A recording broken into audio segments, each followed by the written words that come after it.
श्री स्वामी समर्थ. 2026 हे वर्ष 12ही राशींसाठी कसे असणार आहे हे आपण बघतो आहोत. त्यामध्ये पुढील राशी आहे ती तुळ राशी.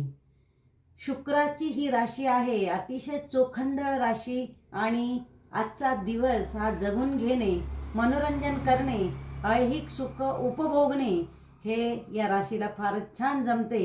आणि यंदाचे वर्षही या राशीसाठी तसेच असणार आहे. या वर्षी तुमचे सर्व स्वप्न पूर्ण होतील. तसेच तुमच्या आयुष्यामध्ये नवीन काही गोष्टी ज्या तुम्हाला अधिक आनंद देतात या तुमच्या आयुष्यात येतील. तसेच तुमच्या पार्टनर बरोबर, मग ते व्यावसायिक असो किंवा लाईफ पार्टनर असो, यांच्याबरोबर यंदाचे वर्ष हे तुमचे अतिशय सुंदर असे जाणार आहे. आणि सर्व सुविधा या तुम्ही उपभोगणार आहात. आणि त्याचबरोबर तुमच्या मनातील इच्छाही यंदाच्या वर्षी या पूर्ण होणार आहेत. यांना करायचा उपाय म्हणजे यांनी शुक्रवारी लहान मुलींना पांढरी मिठाई ही द्यायची आहे. आणि त्याचबरोबर देवी कवच यांनी शुक्रवारी म्हणायचे आहे. पुढची जी राशी आहे ती म्हणजे वृश्चिक राशी.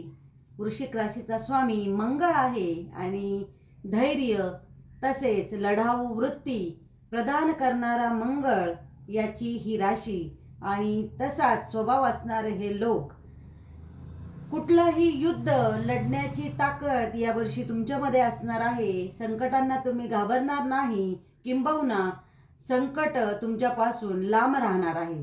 या वर्षी तुम्ही प्रवास करणार आहात आणि प्रवासाचा आनंद घेऊन तुम्ही वेगवेगळे ठिकाणं तुम्ही फिरणार आहात.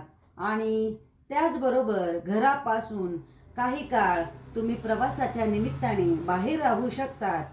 खूप दिवसापासून तुमचे काही रेंगाळलेले कामं असतील, अडकलेले कामं असतील, ते यंदाच्या वर्षी तुमचे पूर्ण होणार आहेत.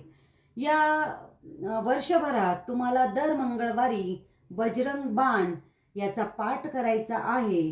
आणि त्याचबरोबर पिंपळाच्या झाडाखाली तुम्हाला एक दिवा लावायचा आहे. पुढची राशी जी आहे ती धनुराशी आहे. आणि गुरुतत्वाची ही राशी म्हणजे गुरुग्रह या राशीचा स्वामी आहे. आणि अर्थातच मार्गदर्शन करणे, दुसऱ्यांना चांगल्या चांगल्या गोष्टी शिकवणे या राशीला अत्यंत चांगले जमते. आणि यंदाचं वर्ष हे या राशीसाठी हेच कार्य करायला लावणार आहे. तुमच्या आयुष्यात तुमचे काही अपूर्ण शिक्षण असेल तर ते यंदा पूर्ण होणार आहे.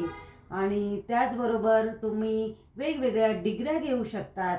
तुमचे स्वप्न हे पूर्ण होऊ शकतात. परदेशी प्रवास या यंदाच्या वर्षी तुम्ही करू शकतात. उत्पन्नाचे नवे स्रोत तुम्हाला मिळू शकते.